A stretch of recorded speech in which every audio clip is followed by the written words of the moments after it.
All right. Would you please state your name and spell it for the record, first and last? Mike Hartse, Hartse. What is your birthday? 7/11/47. When and where were you born? Minneapolis, Minnesota. What is your current age? 73. When did you enter the service? December 11th, 1967. What branch of service? Army. Why did you choose Army, Mike? Uncle Sam chose it for me. He did, okay. Okay. Big choice, huh? No, my choice was, do I go? Or my mom wanted me to go to Canada. Oh. Why that? Because she was afraid I was going to get killed. Yeah. She's pretty adamant. Right.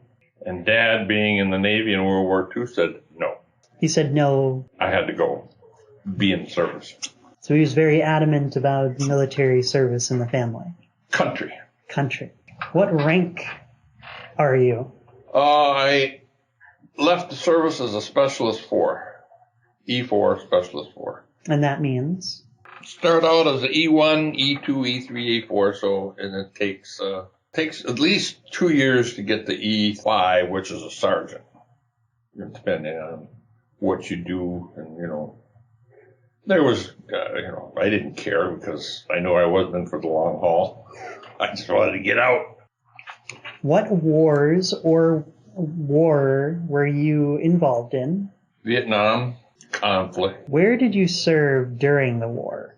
Well, Vietnam. Mm-hmm. But you want where? Yes. I was in what's called the 2 Corps, which is the mountainous region, and we were all over in that. We were on the move constantly. Do you recall your first day in the service? Yes. Could you tell us about it? Panic. We flew to Fort Campbell, got on a bus, took us to the barracks, and the drill sergeant, who was, I thought, 7 foot tall, 400 pounds, and screamed louder than I heard anybody in my life scream. It wasn't really the way it was, but that was my impression at that time. Mm-hmm. I was in a panic. It's like, oh my God, I'm not going to live through this. So after basic, you went to? Fort Jackson, South Carolina. And what did you do there? That was what they called AIT. That was your, where you refined your infantry skills. When we got there, they sat us down in a big auditorium, and the guy got up and said, you guys are going to Vietnam, period. It wasn't any choice of Germany or any of those other, Korea or any of those places. You're going to Vietnam, and the guy on either side of you isn't going to make it. So it behooves you to do the stuff, pay attention, because this is what you're going to learn, because this is what you're going to use over there. So, which I went, that's a pretty good message. Did you know about Vietnam before? I knew of it. Mm-hmm. I had no clues. What you saw on the news, but that really wasn't, it's like watching a war movie, it doesn't look real. Where exactly did you go when you first got to Vietnam? Where were you? We landed in, it's called Cam Ranh Bay. And from there, I was flown to Pleiku, to Camp Ennery, I believe it's called, if I remember right. And then I waited there for somebody to tell me where to go, which company to go to, and then the helicopter gave us a ride to where we were going.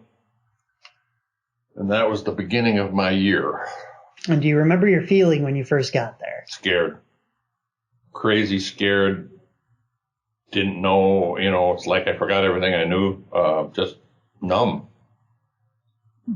You didn't know anybody. It's not like I said, you didn't grow over as a group. So it was like, here comes Mike Hartse. Well, who's he? What does he know, Mm-hmm. A fish out of water. Pretty much. And not knowing what to expect. Right. What was your job and assignment when you arrived? Well, I started out as a rifleman, and then I carried a machine gun. I saw no future in the machine gun. And then I carried a radio. It was an RTO, and I was good at it because of my AIT training. I picked up the radio and the language and the codes, and I knew how to, I could read a map because of my background. I could read a compass, orienteering, and I could guide us through the jungle where the CO wasn't always the best, and I could call in artillery or aircraft on fire missions and stuff. I was good at that. Sounds like it.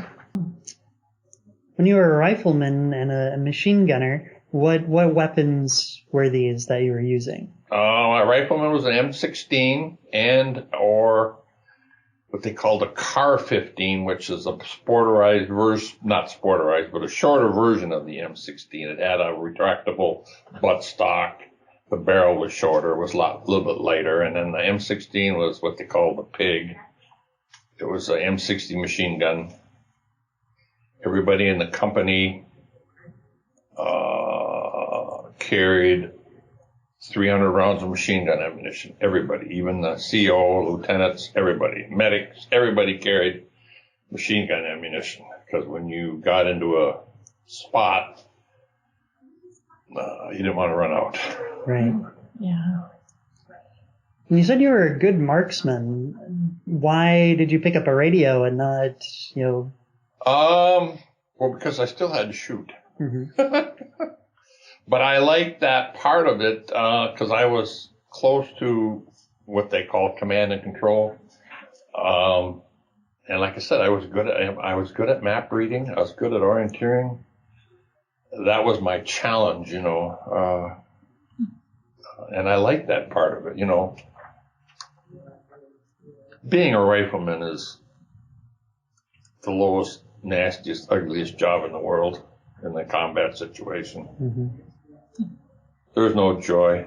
There's no fun. Well, there is later on, but at times, but no, it's not a good profession. 100 years from now, someone comes in here looking for your story.